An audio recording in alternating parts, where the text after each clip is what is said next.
आज मी पालक पिठलं बनवत आहे। अर्धी वाटी बेसनचं पीठ घेतले, त्याच्यामध्ये पाणी टाकून थोडं भिजवले आणि एक 10 वाली पालकची पिंडी आणून कट करून धुवून घेतले आणि घेतले। आता त्याच्यासाठी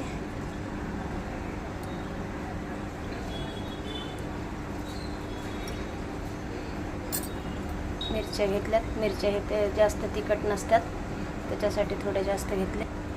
लसूण आणि मीठ टाकून वाटून घेते। खलबत्त्यातच वाटून घ्यायचं। खलबत्ता नसेल तर गिलासात लाटण्यानं मोठं मोठं कुटून घ्यायचं। आपली मिरची वाटून तयार झाली। अशी मोठी मोठी वाटून घ्यायची। कढई तापायला ठेवते।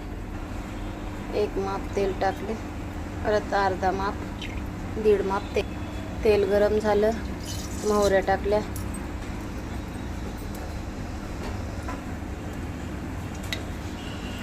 मोहऱ्या थोड्या तडतडायला लागल्या। परत जिरे टाकले, जिरे कडायला लागले, कढीपत्ता टाकला। त्याच्यानंतर 2च पाकळ्या लसणाच्या टाकल्या, कारण मिरच्यामध्ये लसूण टाकले जास्त लसणाचा वास येईल।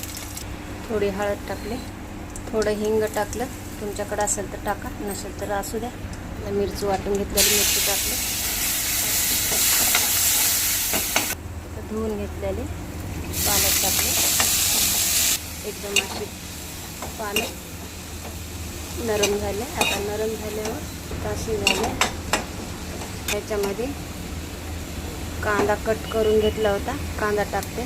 कांदा वरून का टाकते असं वाटत असेल, विसरला का वाटत असेल तर विसरलेला नाही। हे थोडेसे अलग पद्धतीचं पालक पिठलं आहे। याला पालक बेसन पण म्हणू शकता, पालक पिठलं पण म्हणू शकता। कांदा मिक्स झाला। आता थोडंसं टमाटर कापून घेतलं, टमाटर पण टाकून घेते।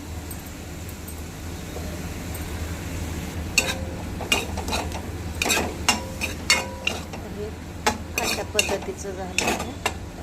आता त्याच्यामध्ये थोडंसं चवीनुसार निमक टाकून घेते, मीठ, कारण मिरच्यामध्ये पण मीठ टाकले। आता ही भाजी असंच पण खाण्यासारखी झाली आहे, पण आपण मला असंच नाही खायचं। आपल्याला ह्याचं बेसन पिठलं बनवायचं आहे, म्हणून याच्यामध्ये 1 गिलास पाणी टाकून घेऊ।